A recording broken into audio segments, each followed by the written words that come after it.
இன்றைக்கு 25,000 காலி பணியிடங்கள் இருக்கின்றது.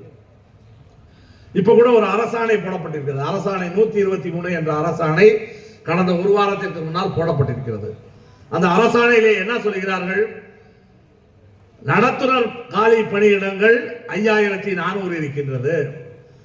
ஓட்டுநர் காலி பணியிடங்கள் 5,300 இருக்கின்றது. டெக்னிக்கல் தொழிலாளர்களுடைய காலி பணியிடங்கள் 2,100 இருக்குது. கிட்டத்தட்ட 12,500 காலி பணியிடங்கள் இருக்கிறது. அரசாணையிலே சொல்லப்பட்டிருக்கின்றது.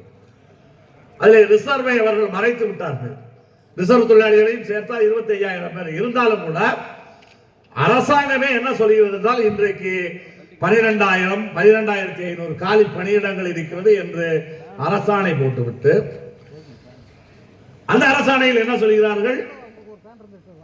இந்த காலி பணியிடங்களில் 25% மட்டும் பூர்த்தி செய்தால் போதும் என்று. உங்களுக்கு மற்ற துறைக்கு நமக்கு வித்தியாசம் உண்டு. என்ன வித்தியாசம்? ஒரு எழுத்தர் வேலை என்றால் அவர் வேலையை நாளைக்கு கூட சேர்த்து பார்த்துக் கொள்ளலாம். இல்லை என்றால் இன்றைக்கு கடுமையான வேலை பணிவின் மூலமாக ஒரு ஆள் வேலையை 2 பேருக்கு கொடுக்கக்கூடிய நிலைமை இருக்குது. ஆனால் ஒரு ஓட்டுநர் பணி அப்படிப்பட்ட பணி அல்ல.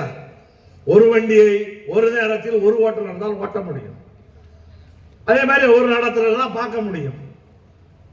அடுத்த நாள் அந்த நடத்துனரும் ஓட்டுநரும் இறங்கிவிட்டால் வேறு ஓட்டுநர் வேண்டும்.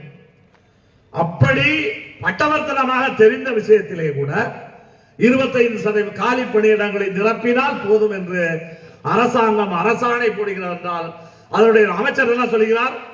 இல்ல இல்ல நாங்க காலி பணியிடத்தை எல்லாம் பூர்த்தி பண்றோம்.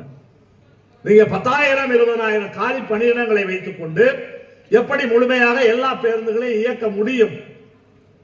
அமைச்சரே தவறான தகவல்களை சொல்லுகின்றார்.